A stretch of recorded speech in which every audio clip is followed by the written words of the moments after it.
guys, welcome to week 6. As we all know, week 5 didn't go to plan. Yeah. Anyway, so for this week, I have to take it easy. I am in the passenger seat, as you see. Betsy drove up here last night. Right now we're over at Ace because we ran out of propane. Go figure, right? So she had to put the tank in the van, and I can't lift or do anything right now. But anyway, so after that we're gonna go over to the grocery store. Oh, look at this guy's bought a grill and already made. That's the way to do it, right? Anyway, so we're back. We are almost exactly, well, in 1 hour we will be 1 hour away from 1 week ago when I had my heart attack here in the parking lot. Daddy, don't you dare talk about that. Why not? Piper says I'm not allowed to talk about that. Why not there, kiddo? Things happen, you know? It could have been a lot worse. So anyway. But it saved you. We were saved. I'm still here. Daddy, you had 90% blockage. Well, not anymore. You can't lift anything. Not for a while. It's no big deal. You can't even lift the laundry bag. Yeah, I know. Anyway, so, yeah,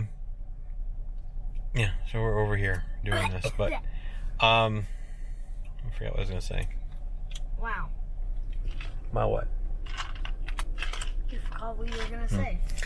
So originally I was really mad at Menards for not allowing us to bring the van into the yard to load. They were letting other people, but they told us we could not. And even by the time I got to the emergency room, doing all this stuff, I was still just really pissed.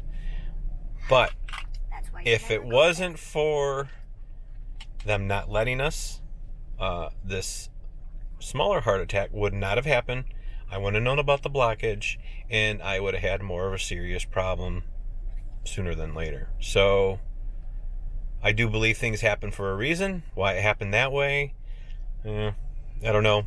I'm pretty sure it was a young girl at the register who didn't know that we were allowed to go back there to load. I don't know, but because it happened, I'm still here. So yeah, things happen for a reason. So anyway, so all right, Betsy's gonna be out here in a second to load we'll get the propane loaded. We're gonna do some grocery shopping. We just did the arts and crafts over at the campground. They were pinwheels. Piper made a beautiful pinwheel. I'll have to show you guys that. And it's still cold. I mean, this has been the coldest May that I can recall. It's 53 outside right now. I mean, there was kids in the lake. No, thank you. That water can't be more than 40 degrees. One kid was wearing a what is it called? Bikini. Oh, a bikini. Yeah, it's way too cold for that. So, well, I gotta switch hands. My right arm, I had the procedure in, does hurt quite bad still. Dad, you are never going to that hardware store again. Okay, we're not allowed to go to the hardware store again. Oh, Piper or Betsy's here, so we'll go see if I can. I'm getting there. Unfortunately, I can't lift anything, so You can look. Betsy's doing all the hard work. Piper's helping. We still got a couple bags left now.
manager out by your side looking for you.